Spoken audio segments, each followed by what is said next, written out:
Tonight may be the night that the angels descend with peace and your prayers ascend with power. Laylatul Qadr, the night of power, the night of decree, the night of Allah's mercy descending upon you and me. It's the night that is greater than 1,000 months, an entire lifetime. And if the deceased wished they could have one more minute to pray a quick 2 rak'ahs on an ordinary day, how much more do they wish they could have another shot at Laylatul Qadr? But you're still here, and many of them are depending on your du'as for them. But what does it look like on the other side of that barrier? One of the reasons for the name Laylatul Qadr is because the heavens are pushed to their qadr, to their full capacity. There's a traffic jam of angels going between the heavens that's so powerful, it could literally steal the light of the sun. And as they're descending upon masjids and homes, reporting back to Allah subhanahu wa ta'ala, it's all salam, peace until Fajr. And if we could hear our names in the scrolls of forgiveness, how much would we wish we were on that side? Yahya bin Mu'adh rahimahullah said, Ya Ghaful, Ya Jahul, O heedless one, O ignorant one, لو سمعت صرير الأقلام في اللوح المحفوظ وهي تكتب اسمك عند ذكرك لمولاك لمت شوقا إلى مولاك.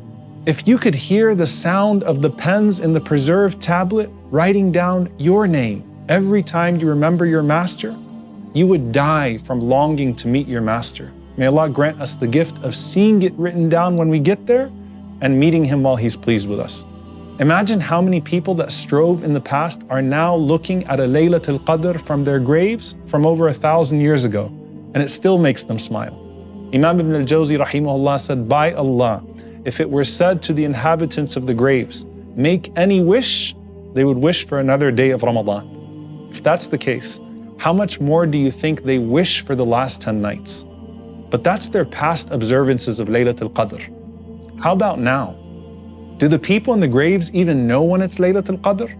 Now we already know there's a concept of time in the barzakh. As Allah subhanahu wa ta'ala says in the Qur'an when referring to the punishment of Fir'aun, they are exposed to the fire morning and evening. And the Prophet ﷺ said that everyone is shown their eventual place in heaven and hell every morning and every evening. We also know they have a grasp on world events as they receive deeds presented to them from their loved ones. And they hear about the world from the new souls that enter into that realm. And we have the narrations that speak about how eager they are to ask about the people still in this dunya. So do they feel blessed times like we do here? There are many scholars like Ibn al-Qayyim rahimahullah who assert that the souls of the believers congregate every Jum'ah, just like we do here. And this has been corroborated by many dreams.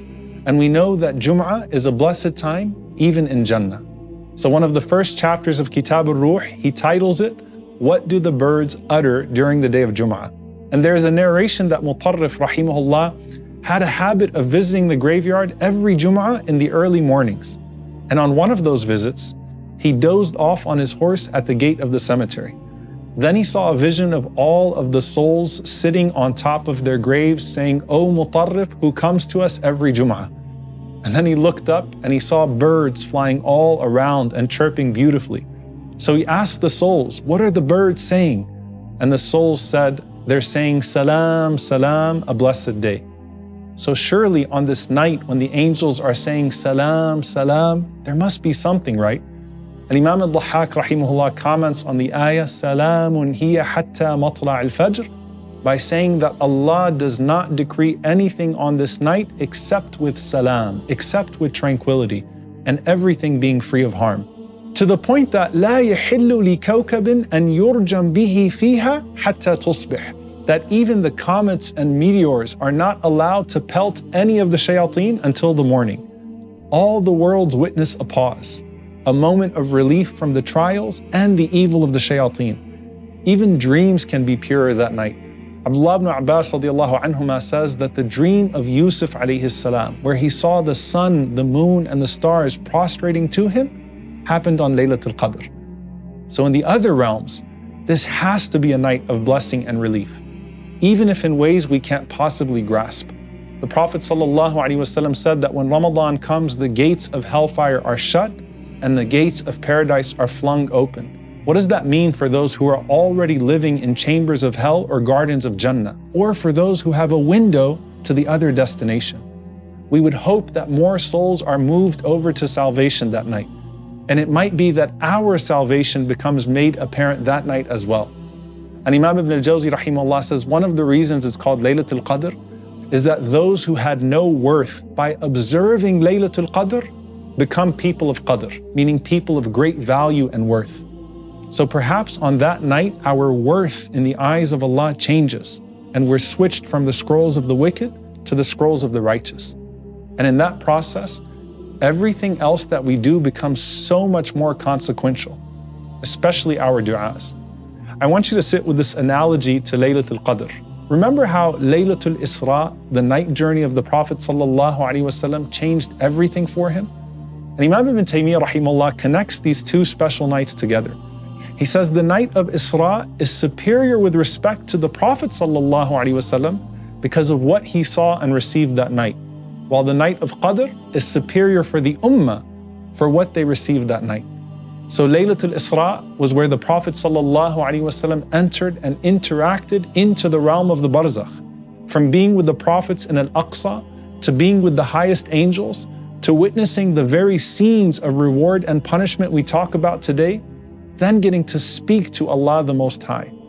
What a night of access it was for our Prophet ﷺ. But Laylatul Qadr is the Ummah's Laylatul Isra, where we get to undertake a night journey to Allah, where we recite the words of Allah all night, and we have the angels all around us elevating our deeds to the throne.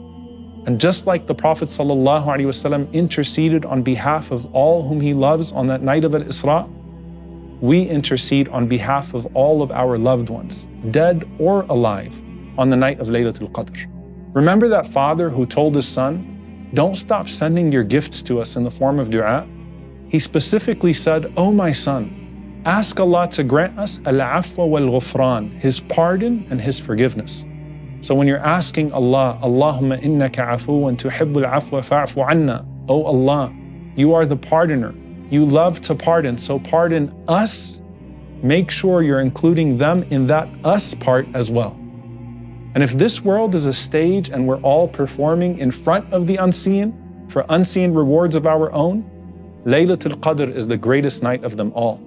And how blessed when you get to see all of what it did for you and everyone else that you love in the barzakh.